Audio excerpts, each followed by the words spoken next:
कि क्या आपके अंदर में खतरा लेने की ताकत है? लड़ेगा कोई नहीं इससे, लेकिन जो ब्लिंक करेगा पहले वो हार जाएगा।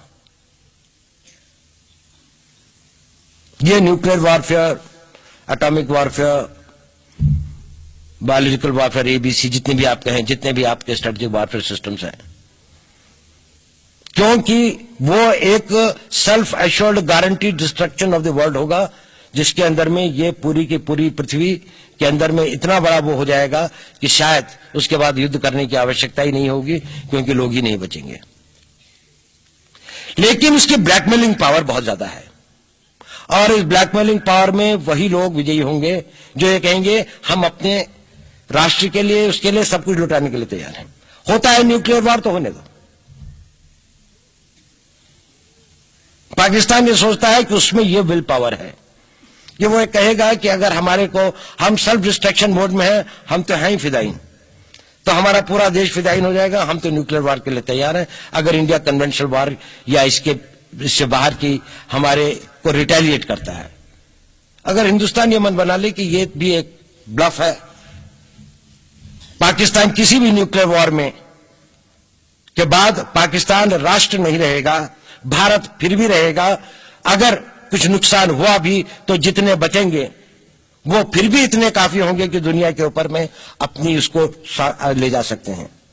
एक बार दिल बनाने की बात है। नेपोलियन कहा करता था, आफ्टर मी द डेल्यूज, लड़ाई चाहे तलवार की हो चाहे न्यूक्लियर की, आपके हिसाब से एक ही मरता है, एक आदमी अपनी जिंदगी एक लेकर आता है। इतिहास दुनिया की सबसे बड़ी अदालत है, इससे बड़ी अदालत कोई नहीं है।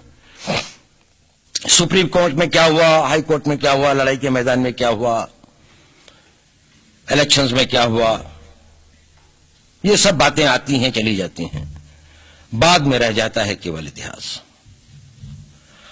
और इतिहास का निर्णय हमेशा उसके पक्ष में गया है जो शक्तिशाली था।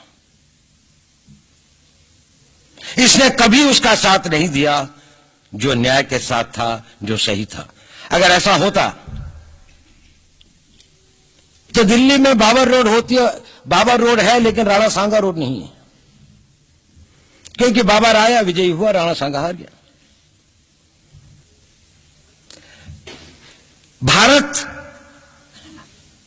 की हिंदूशाही किंगडम अफगानिस्तान से होती सिकुड़ती सिकुड़ती सिकुड़ती यहां तक नहीं आ जाती। हमने किसी पर आक्रमण नहीं किया, हमने किसी के जीवन मूल्यों को नष्ट नहीं किया, हमने किसी के धर्म ग्रंथों को और धर्म स्थानों को नष्ट नहीं किया।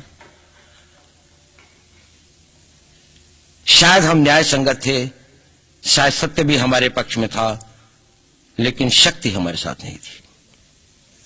इसलिए इतिहास ने हमें उसकी सजा दी।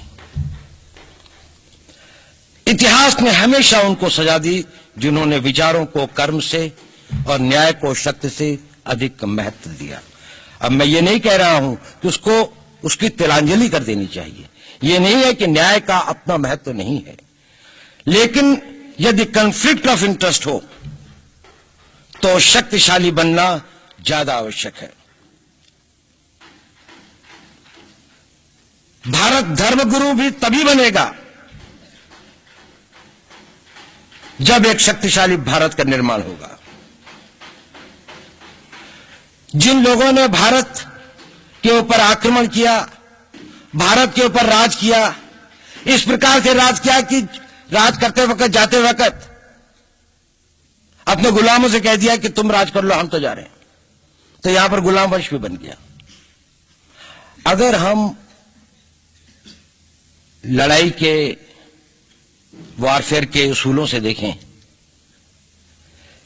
कि किसी भी राष्ट्र की जो कॉम्प्रिहेंसिव स्टेट पावर होती है, किन चीजों से वो लड़ाई लड़ता है, जिसको हम कहते हैं कि ये शक्तिशाली है, दूसरा शक्तिशाली नहीं है, क्या वो अवयव होते हैं उसके, क्या घटक होते हैं उसके।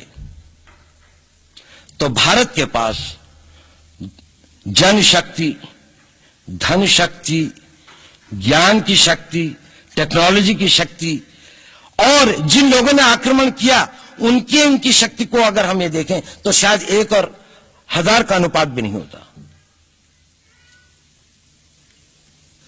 लेकिन उसके बाद भी हम वो नहीं कर पाए। और ये प्रश्न भी किसी ने पूछा, उस पर मैं आऊंगा बाद में। निवेदिता जी ने उसका बहुत अधिक उत्तर दिया, बहुत अच्छा उत्तर दिया था कि क्या कारण है कि इसके कारण भी हम लोग इस लड़ाई में इतिहास ने हमारा साथ या हमारे पक्ष में न्याय नहीं दिया।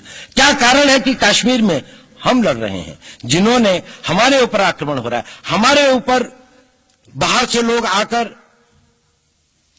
वायलेशन हमारे बॉर्डर का करते हैं, इन्फिल्ट्रेटर्स हमारे यहां आते हैं, जबकि पूरा का पूरा कश्मीर भारत का भाग है, अभिन्न भाग है। कानून के अनुसार वहां के राजा ने यह हस्ताक्षर किए, हमें दिया।